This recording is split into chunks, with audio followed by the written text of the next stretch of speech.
صل على سيدنا محمد النبي الأمي الهاشمي وعلى آله وأصحابه نجوم الهدى. أما بعد فقد قال الله تبارك وتعالى في القرآن المجيد والفرقان الحميد: أعوذ بالله من الشيطان الرجيم. بسم الله الرحمن الرحيم. فلا وربك لا يؤمنون حتى يحكموك فيما شجر بينهم ثم لا يجدوا في أنفسهم حرجا مما قضيت ويسلموا تسليما. قال النبي صلى الله عليه وسلم: لو كان بعدي نبي لكان عمر رضي الله تعالى عنه. قال النبي صلى الله عليه وسلم: إن من قبلكم من الأمم الملهمون والمحدثون وفي أمتي عمر رضي الله تعالى عنه وأرضاه. صدق الله العلي العظيم وصدق رسوله النبي الكريم، ونحن على ذلك لمن الشاهدين ومن الشاكرين، والحمد لله رب العالمين. رب اشرح لي صدري ويسر لي أمري واحلل عقدة من لساني يفقهوا قولي. رب زدني علما. برادران اسلام، سابقہ دروس میں سیدنا امیر المؤمنین عمر بن الخطاب رضی اللہ تعالی عنہ کا ذکر ہو رہا تھا. اب آپ اسی سے اندازہ لگائیں کہ دو دعائیں ہیں، ایک ندائے خلیل ہے اور ایک ندائے حبیب ہے. ندائے خلیل سے مراد یہ ہے کہ حضرت ابراہیم خلیل اللہ نے اللہ سے اس امت کے لیے نبی مانگے تھے کہ ربنا وابعث فیہم رسولا. یہ دعائے خلیل ہے. اور دعائے حبیب یہ ہے کہ اللہ کے نبی حضور صلی اللہ علیہ وسلم نے دعا مانگی کہ اللہم اعز الاسلام بعمرین، بعمر ابن ہشام او عمر ابن الخطاب. تو ایک ندائے خلیل اور ایک ندائے حبیب اچھی طرح یاد کر لیں. لیکن ندائے خلیل پوری تو ہو گئی، لیکن ہوئی 5000 سال کے بعد. اور ندائے حبیب جو ہے وہ ایک دن کے بعد پوری ہو گئی کہ حضرت عمر رضی اللہ تعالیٰ عنہ اسلام لانے کے لیے دار ارقم آ گئے. حضور پاک کے ہاتھ پہ جب بیعت کی، اسلام لائے، تو خوشی میں حضور نے بھی نعرہ بلند کیا، تمام موجودین نے بھی نعرہ بلند کیا، حتیٰ کہ آواز اللہ کے حرم میں کعبے میں بھی پہنچتی رہی. اور جبریل علیہ السلام بھی اترے. انہوں نے کہا کہ یا محمد صلی اللہ علیہ وسلم استبشر اہل السماء، آسمان والے بھی عمر کے اسلام پہ خوش ہو رہے ہیں اور وہاں وہ خوشیاں منا رہے ہیں. تو اب یہ دونوں جو تھے نا جی، یوں سمجھ لیں کہ حضور نے فرمایا کہ میرے 4 وزیر ہیں. وزیرایا فی السماء جبرائیل و میکائیل و وزیرایا فی الارض ابو بکر و عمر. 4 وزیر ہیں میرے زمین میں، 2 زمین میں اور 2 آسمانوں میں. اب یہ اللہ کی شان ہے کہ حضور کے وزیر بھی 4 اور مشہور کتابیں جو اللہ نے اتاری وہ بھی 4. تورات ہے، انجیل ہے، زبور ہے، اللہ کا قرآن ہے، وہ بھی 4 کتابیں ہیں. اور اسی طرح فقہائے امت جو ہیں وہ بھی 4 ہیں. حضرت امام ابو حنیفہ رحمۃ اللہ علیہ ہیں، امام مالک ہیں، امام شافعی ہیں، امام احمد بن حنبل ہیں، رحمت اللہ علیہم اجمعین، تو وہ بھی 4 ہیں، اور حضور کے خلفائے راشدین جو ہیں وہ بھی 4 ہیں، ابو بکر، عمر، عثمان و علی رضوان اللہ علیہم وعلی آلہ اجمعین۔ تو یہ اللہ کا ایک نظام ہے۔ اللہ تبارک و تعالیٰ نے اس عدد کے اندر جو ہے کوئی حکمتیں ایسی رکھی ہیں، کیونکہ ہر چیز میں ایک حکمت ہوتی ہے۔ اب دیکھیں نا جی کہ طواف کے 7 چکر ہیں، صفا مروا کے 7 چکر ہیں، 7 آسمان ہیں، 7 زمینیں ہیں، تو اس 7 کے عدد میں بھی تو کوئی اللہ کی حکمت ہے نا، ورنہ 8 بھی ہو سکتے تھے، 9 بھی ہو سکتے تھے، 10 بھی ہو سکتے تھے، لیکن یہ 7 کا ہونا جو ہے یہ ایک بہت بڑی حکمت ہے، جو جس کے بارے میں اللہ جانتے ہیں، یا اللہ کے پیغمبر کو اگر انہوں نے مطلع فرمایا ہے تو وہ جانتے ہیں، اور کوئی جانتا تو ضرور اس کو بیان کرتا۔ اور اسی طرح یاد رکھیں کہ جو آیت ہم نے تلاوت کی ہے اس کا شان نزول بھی حضرت عمر ہے، کہ بشر نامی ایک منافق تھا، اس کا ایک یہودی سے تنازع تھا مال کے بارے میں، پیسے کے بارے میں۔ اب یہودی یہ چاہتا تھا کہ فیصلہ کعب بن الاشرف کرے، جو یہودیوں کا بڑا سردار تھا، لیکن بشر نے کہا بھی نہیں، میں اس کے پاس تو نہیں جاتا، وہ تمہاری برادری کا آدمی ہے، فیصلہ کرانا ہے تو پھر ہم حضور کے پاس جاتے ہیں۔ حضور صلی اللہ علیہ وسلم کے پاس آئے، اور آ کر انہوں نے اپنا دعویٰ پیش کیا، بشر نے بھی پیش کیا، اور اس کے بعد یہ ہے کہ اس یہودی نے بھی پیش کیا، کیونکہ حق یہودی کا بنتا تھا، حضور نے اس کے حق پہ فیصلہ کر دیا۔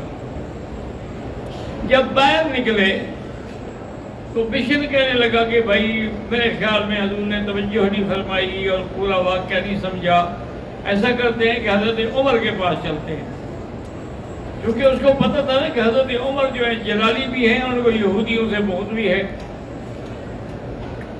تو لازمی بات ہے کہ وہ فیصلہ میرے حق میں کریں۔ جب آئے اور حضرت عمر رضی اللہ تعالیٰ عنہ کو سنایا کہ بھی حضور نے فیصلہ فرما دیا تھا، لیکن یہ آپ کا مسلمان نہیں مانتا، میں تو مان چکا ہوں، یہ کہتا ہے کہ حضرت عمر فیصلہ کرے۔ فرمایا ٹھیک ہے، آپ ٹھہرے، اقضی بینکما، میں تم دونوں کے درمیان فیصلہ کرتا ہوں۔ حضرت عمر اپنے گھر تشریف لے گئے، واپس آئے، تلوار ہاتھ میں تھی کہ منافق کی گردن اڑا دی۔ اب شور ہو گیا، کیونکہ وہ تھا تو منافق بظاہر تو مسلمان تھا نا، نمازیں بھی پڑھتا تھا، مسجد نبی میں بھی جاتا تھا، تو اب لوگوں نے شور مچا دیا کہ حضرت عمر نے ایک مسلمان کو بلا وجہ مار دیا ہے، اور اس کے ورثاء جو تھے وہ کیس لے کر حضور صلی اللہ علیہ وسلم کی خدمت میں آئے کہ دیکھو یا رسول اللہ، حضرت عمر کا جوش دیکھیں کہ اس نے ایک مسلمان کو بے گناہ مار دیا۔ حضور صلی اللہ علیہ وسلم نے حضرت عمر کو بلایا رضی اللہ تعالیٰ عنہ وارضاہ، اور آپ سے پوچھا کہ کیا بات ہے، کیوں آپ نے ایسا کیا؟ ابھی وہ جواب دینے والے تھے کہ جبریل آ گئے کہ محمد مصطفیٰ عمر کی طرف سے جواب ہم دیتے ہیں، آپ جواب نہ دیں۔ اللہ نے یہ قرآن کی آیت نازل کی کہ جو آپ کے فیصلے پر یقین نہ لائے، تسلیم نہ کرے، وہ کافر ہے، اور کافر کا قتل کرنا جو ہے وہ تو ٹھیک ہے، حضرت عمر نے اچھا کیا ہے۔ تو حضرت عمر رضی اللہ تعالیٰ عنہ کے حق میں یعنی شان نزول جو ہے اس آیت مبارک کا، وہ حضرت عمر رضی اللہ تعالیٰ عنہ کے بارے میں ہے کہ اللہ تبارک و تعالیٰ۔ اب اسی طرح یاد رکھیں کہ علماء نے لکھا ہے 2 چیزیں، ایک ہیں موافقات عمر، اور ایک ہیں 4 عناصر کا حضرت عمر کے تابع ہونا۔ 4 عناصر جو ہیں وہ کیا ہیں؟ ہوا ہے، آگ ہے، پانی ہے، مٹی ہے، یہ 4 عناصر ہیں۔ اللہ کی شان یہ ہے کہ اللہ نے حضرت عمر کو یہ 4 عناصر آپ کے تابع تھے۔ ایک دن آپ خطبہ پڑھا رہے تھے، حضرت عمر رضی اللہ تعالیٰ عنہ منبر رسول پر، اور وہیں سے کھڑے کھڑے بلند آواز میں کہا یا ساریۃ الجبل، یا ساریۃ الجبل، حضرت ساریہ جو تھے وہ مسلمانوں کی فوج لے کر نہاوند میں کفار کے مقابلے پہ جنگ پہ گئے ہوئے تھے، اور نہاوند مدینے سے 1 مہینے کا سفر ہے۔ صحابہ حیران بیٹھے ہوئے ہیں خطبے کے اندر یہ حضرت عمر کا مقابلہ ہے، کیا مطلب ہے؟ جب نماز ہو گئی تو انہوں نے پوچھا، انہوں نے کہا کہ میں جب خطبہ دے رہا تھا تو میرے سامنے میری فوج کا اور ساریہ کا نقشہ آیا کہ حضرت ساریہ کو شکست ہو گئی ہے، تو میں نے ان کو یہیں سے کاشت دیا کہ تم پہاڑ کو اپنے پشت میں رکھو اور پھر کافروں میں حملہ کرو، تاکہ پہاڑ تمہاری ڈھال بن جائے گا اور تم حملے میں کامیاب ہو جاؤ گے۔ بہرحال اللہ تبارک و تعالیٰ نے مہربانی کی، 1 مہینے کے بعد حضرت ساریہ واپس آئے، سارے صحابہ انتظار میں تھے، پوچھے بھی کیا بات ہے۔ حضرت عمر راستے میں کھڑے رہتے تھے کہ کب آتا ہے ساریہ۔ حضرت ساریہ جب تشریف لائے تو باقی صحابہ بھی اکٹھے ہو گئے، انہوں نے کہا کہ جی جمعہ کا دن تھا، خطبے کا وقت تھا، ہم شکست کھا رہے تھے، حضرت عمر کی آواز آئی تو اس پہ ہم نے عمل کیا اور اللہ نے ہمیں فتح دی ہے۔ اللہ تبارک و تعالی اندازہ کرے کہ ہوا جو ہے وہ بھی اتنی تابع ہے کہ عمر کی آواز کو مدینے سے نہاوند پہنچا دیتی ہے۔ اسی طرح دیکھیں کہ پانی ہے، عمر ابن العاص جب گورنر تھے مصر کے، ان کے پاس مصر والے آئے، انہوں نے کہا کہ حضرت یہاں کی ایک رسم ہے کہ فلاں مہینے کی فلاں تاریخ کو مصر کی ایک کنواری حسین جمیل لڑکی کو زیور پہنا کے کپڑے پہنا کے دریائے نیل کے سپرد کرتے ہیں، تب نیل میں پانی آتا ہے ورنہ پانی نہیں آتا۔ اب بتائیں ہم کیا کریں؟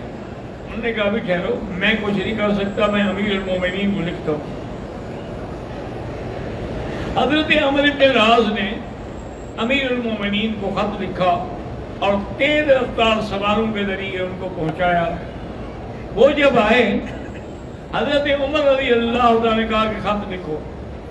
خط آگے لکھنے والا کاتب آگے ان کا لکھو من عبداللہ عمر بن الخطاب خلیفۃ رسول اللہ الی بحر النیل، کہ آپ کو اب اللہ کا بندہ حضرت عمر خط لکھ رہا ہے دریائے نیل کو، ان کنت تجری من قبلک فلا حاجت لنا فیک، اگر تم اپنے منشے سے چلتے ہو تو ہمیں تمہاری کوئی ضرورت نہیں ہے، اور اگر تم اللہ کے حکم سے چلتے ہو تو جاری ہو جاؤ۔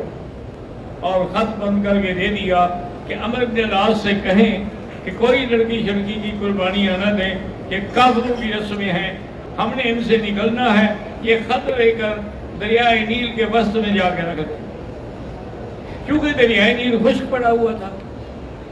اب حضرت عمر بن العاص نے اپنے ساتھ چند دوست بھی لیے، مشیر بھی لیے، وزیر بھی لیے، اور جا کے وہ خط جو تھا وہ دریا کے وسط میں رکھا اور واپس آ گئے۔ صبح آپ نے پتہ کیا تو سارے لوگ خوشی سے نعرے لگا رہے تھے کہ حضرت عمر کے خط سے 16 ہاتھ پانی لمبا ہوا ہے، جو پہلے زندگی میں کبھی نہیں ہوا، اور اس کے بعد سے لے کر آج تک دریائے نیل بند نہیں ہوا۔ حضرت عمر کا خط جو ہے وہ ابھی تک اثر کر رہا ہے۔ تو آپ کے جیسے ہوا تابع تھی ایسے آپ کے یعنی دریا بھی تابع، پانی بھی تابع تھا۔ ایک دن حضور بیٹھے ہوئے تھے کہ صحابہ آئے، انہوں نے کہا حضرت بڑی پریشانی کی بات ہے کہ فلاں پہاڑ کے سوراخ سے آگ نکل رہی ہے اور وہ مدینے پاک کی طرف بڑھ رہی ہے، اور آگ پہاڑوں کی آگ آپ جانتے ہیں کہ کتنی تیز ہوتی ہے۔ حضرت عمر نے اپنی چادر اٹھائی، انہوں نے میری چادر لے جاؤ اور وہاں جا کے اس میں ڈال دو، اور کہو کہ تمہیں محبت کے غلام نے سلام کہا ہے کہ خبردار، حضور کے صحابہ کو تو جہنم کی آگ بھی نہیں لگے گی، تم کہاں سے آ گئی ہو؟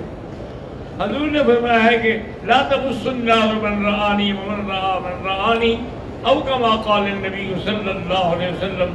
حضور نے فرمایا کہ اس کو آگ چھو کے بھی نہیں گزرے گی جیسے مجھے دیکھا، یعنی صحابہ، یا جس نے صحابہ کو دیکھا ہے۔ تو تم کیسے آئی ہو؟ جا کے چادر ڈالنے کی دیر تھی کہ آگ بجھ گئی۔ تو حضرت عمر رضی اللہ تعالیٰ عنہ کے یعنی آگ نے بھی آپ کا حکم تسلیم فرمایا۔ اسی طرح آپ ایک دن کھڑے ہیں اور زمین جو ہے زلزلہ آنے لگا، حضرت عمر نے زبردستی